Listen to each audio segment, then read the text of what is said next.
Monsieur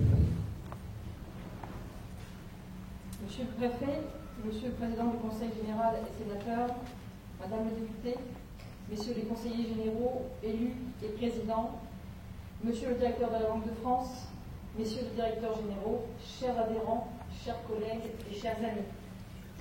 Comme vous avez pu le constater, nous avons souhaité cette année mettre en avant nos adhérents, nos entreprises, car la Fédération du bâtiment de Lyon, c'est avant tout des hommes et des femmes, chefs d'entreprise, collaborateurs et salariés qui œuvrent chaque jour dans l'acte de construire, avec passion et ambition, qui créent l'emploi et font vivre l'économie locale, qui entretiennent, rénovent, bâtissent et transforment nos richesses envers et malgré tout, et malgré la crise économique. Ces entreprises, comme bon nombre de leurs collègues, ont choisi d'optimiser ce ralentissement économique contraint pour se remettre en question et se repositionner dans le présent et pour l'avenir. Saluons les initiatives, quelles qu'elles soient, qui permettent aux PME de pérenniser leurs emplois et leurs activités. Je remercie donc les collègues qui ont bien voulu se prêter au jeu de la caméra, ce qui n'est pas particulièrement évident, pour témoigner de leur démarche et vous donner peut-être des pistes de réflexion et d'orientation pour l'avenir. Il y a 3 ans, les adhérents de la Fédération du bâtiment de Lyon m'ont confié la difficile mais passionnante mission de les représenter et de les défendre, et je les remercie vivement de m'avoir fait confiance une nouvelle fois en me confiant un nouveau mandat de 3 ans. Quand Étienne m'a transmis le flambeau en 2008, après 9 années d'embellie économique, il ne se doutait pas que la crise économique nous toucherait de plein fouet et mettrait à mal nos entreprises, nos emplois et nos trésoreries. J'espère de tous mes voeux que ce deuxième mandat sera celui de la sortie de crise, même si pour l'instant, les timides soubresauts de ce premier trimestre ne me permettent pas de vous parler avec certitude de reprise économique profonde et durable. Car la reprise ou la croissance dont les médias nationaux se font écho ne reflète pas forcément le ressenti vécu sur le plan local. Dans les faits, concernant le secteur du BTP, comme bien d'autres d'ailleurs, la Bourgogne d'une part et Lyon d'autre part, sont à ce jour peu concernés par le positivisme national.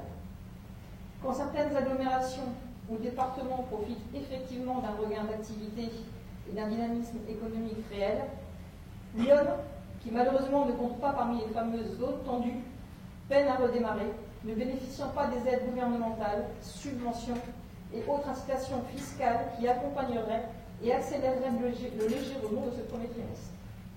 Alors oui, effectivement, nous sommes tous plus ou moins débordés en ce moment et sommes par conséquent quotidiennement mis en opposition avec cette conjoncture que nous décrions tous. Mais finalement, nous avons un hiver long et rigoureux, paralysant beaucoup de chantiers et nous demandant un rattrapage de planning aujourd'hui important.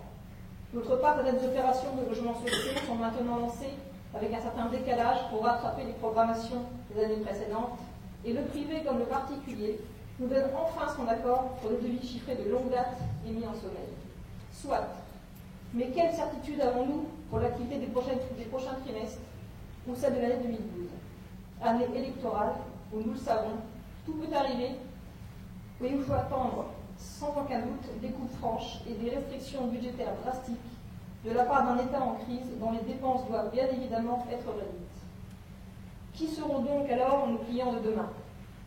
Il est à craindre que la commande publique faiblisse fortement du fait des restrictions budgétaires, même si pourtant le marché existe, notamment pour les collectivités, tant sur le plan de la rénovation énergétique que sur les enjeux de l'accessibilité ou encore de l'entretien du patrimoine historique et culturel. Il faut s'attendre également à une nouvelle tendance de la part des commandes des travaux d'entretien de l'État, celle de la massification des marchés, qui aura pour but de sélectionner un panel d'entreprises appelées à répondre aux différents appels d'offres pour une durée de 3 à 4 ans.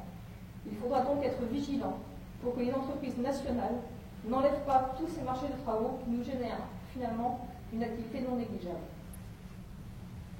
Concernant les bailleurs sociaux, qui nous ont bien soutenus durant ces 2 dernières années, et dont chacun sait que les autorisations de logement sont revues à la baisse dès cette année, nous ne pouvons que souhaiter que d'autres pistes soient explorées, comme l'accession sociale à la propriété, la construction de logements en PLS, la rénovation du patrimoine vieillissant, sans compter le rattrapage rapide et efficace des programmes autorisés depuis 3 ans et qui n'ont toujours pas débuté.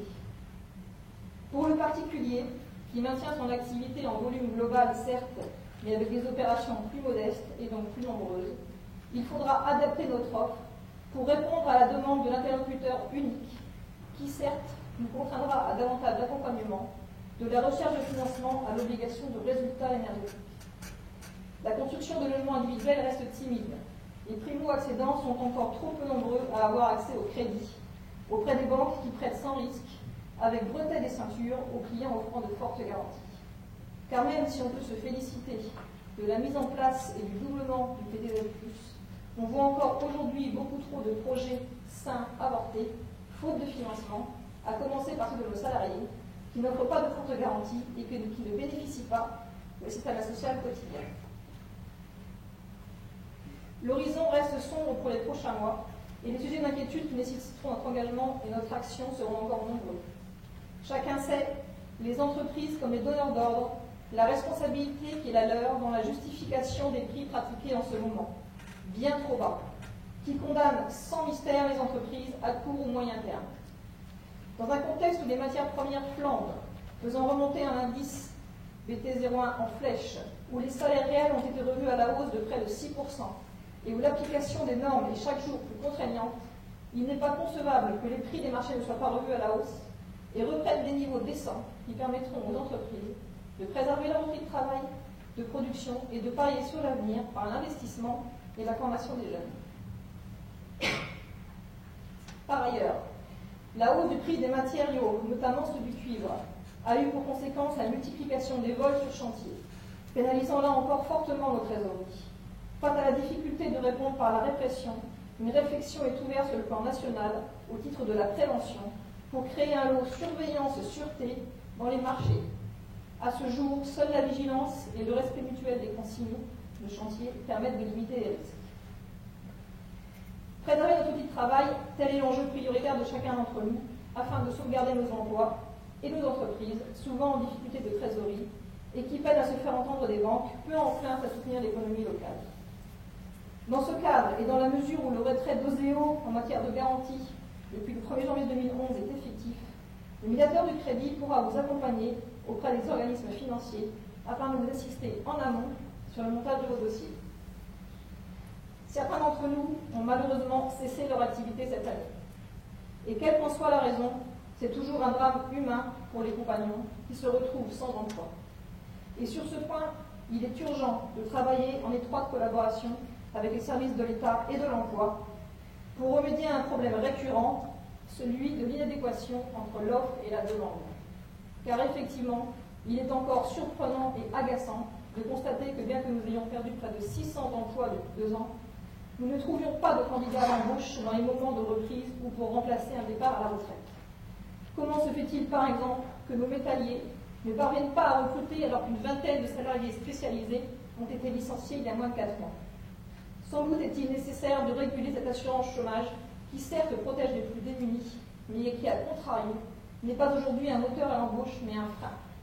Pourquoi un salarié rémunéré à 100% à rester chez lui pourrait-il avoir envie de reprendre le chemin de nos dépôts? Qui seront donc nos futurs salariés? D'où viendra la relève, quand on sait que nous ne remplaçons pas nos départs en retraite et que nous embauchons peu d'apprentis depuis plus de 2 ans? Il faudra, et il faut d'ores et déjà, se remettre à former pour nous éviter à moyen terme un manque cruel de main-d'œuvre. Dans le même temps, nous ne pouvons que nous féliciter des récentes mesures gouvernementales visant à limiter le recours à la main-d'œuvre étrangère dans les métiers en tension comme la maçonnerie. Cependant, il ne sera pas simple de mettre ou de remettre au travail une population parfois moins motivée et moins conciliante que les salariés d'Europe de l'Est. Et il faudra être vigilant à la réponse que nous pourrons fournir aux besoins de formation et à la qualité de ces formations. À l'heure où le clivage entre les employeurs que nous sommes et le monde de l'éducation nationale se creuse un peu plus chaque jour, il est urgent de se faire entendre et de se faire respecter. Rappelons que c'est tout de même nous qui remplissons les centres de formation, qu'elles soient initiales ou continues. Nous qui employons et rémunérons des apprentis finalement souvent absents de nos chantiers et qui formeront les futurs compagnons de demain. Nous ne pouvons plus accepter le diktat d'un système qui raisonne davantage sur des coûts budgétaires ou sur le ménagement des subtilités syndicales aux dépens de la qualité des formations, des formateurs et des outils pédagogiques. Nous ne pourrons répondre aux marques de demain si la qualification de nos compagnons continue à péricliter et ne répond plus aux attentes et nos besoins.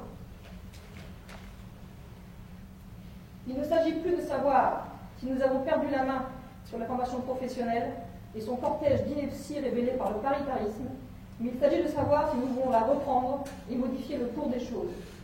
Soyons vigilants aux réformes prévues, aux suppressions de diplômes, à la régionalisation des CFA, et engageons-nous davantage dans le choix des formations qualitatives et créatrices de valeur ajoutée. Alors oui, j'entends vos inquiétudes, vos angoisses, vos frustrations, et parfois votre mal-être.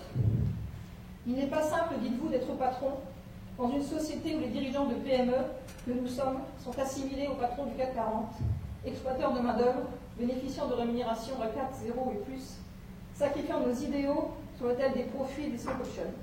Nous ne sommes pas de cela. Alors ne rougissez plus, ne vous justifiez plus de l'acquisition de votre dernière voiture ou de votre dernière semaine de vacances au soleil. Chacun d'entre vous ici gagne dignement son salaire de patron, en rognant fortement sur ses marges pour garantir à ses compagnons un salaire raisonnable et une protection sociale mesurée. Alors soyez fiers de faire partie de ceux qui, dans une conjoncture en berne, agissent et avancent. Vous créez et sauvegardez des emplois, vous générez de l'activité, vous construisez et rénovez, et face à la crise, en bon père de famille, vous ajustez et réajustez votre outil de travail pour le préserver.